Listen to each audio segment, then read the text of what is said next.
take a look around the world, the one thing most people seem to be able to agree on is things are not the way they should be. How do we make sense of all the pain, division, destruction, and brokenness? We believe there is a story that actually makes sense of all of this.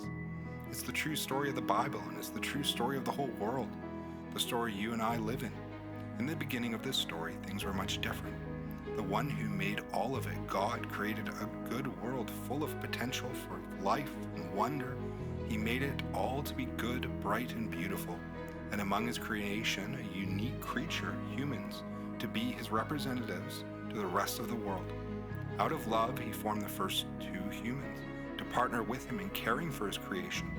They had the job of bringing out the hidden potential of God's good work and enjoyed a life of peace with God, with one another, and with the world. But the first humans rebelled against God, and instead of trusting and working alongside him, they tried to take things into their own hands. They believed a lie from one of the creatures that God was holding back good things from them. They wanted to rule not under God's reign, but in place of him. They wanted to have control over their own lives. If we are honest, you and I have some of that same rebellion in our hearts today too. God warned that if they didn't trust him, it would bring death, but they didn't listen. This rebellion is called sin, and it has brought a curse over not just the humans, but all of God's creation. The creation humans were supposed to care for. Everything began to die.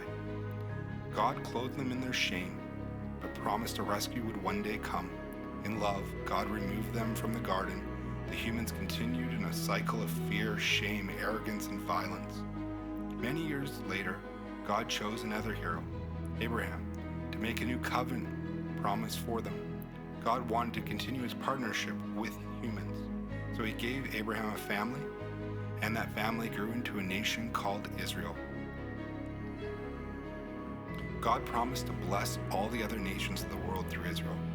But just like the first humans, the people of Israel continued to rebel against God. When all seemed lost, God was faithful to his promise.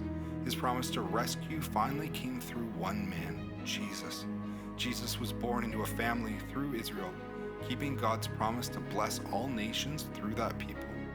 But he was also born in the Spirit of God, the only one who has been able to uphold the partnership between God and humans. In fact, he was God himself, come down in the flesh. In the form of a human, he began reversing the effects of sins, cursed by healing, feeding, teaching, and even bringing the dead back to life. Jesus was the truest form of human, partnering perfectly with his Father God to bless all of creation. But once again, the other humans rebelled, this time by murdering Jesus on a Roman torture device called the cross. Yet God's plan was in full effect. When he died, Jesus took on the full curse of creation and the consequences of humanity's rebellion. Then, just as he had brought others back to life with God's power, the Spirit of God raised Jesus from the dead too. His resurrection defeated the curse of sin and death once and for all. Restoration had begun. New creation was here, and Jesus was the true and risen King of all creation. The risen Jesus went to prepare a home for humans to live with God forever in perfect partnership. But before he left, he promised the Spirit of God to come to empower all humans who followed him as King. God's Spirit would empower humans to follow Jesus and share the good news that God is restoring the world. All humans are now invited to give up their rebellion and partner with God and his Spirit, living according to the story. Forgiveness and hope and salvation are possible because of Jesus. This is the church, the part of the story we find ourselves in today, and you and I are invited to be a part of it. One day Jesus will return to judge the world and finally make it the way it's supposed to be. He will bring justice, healing, and wholesomeness. There will be no more tears, pain, sickness, brokenness, or death. The plans God had for his creation at the beginning will not fail. This is God's story. It isn't merely a book of rules to follow or obey or stories to be inspired by. It is those things and so much more.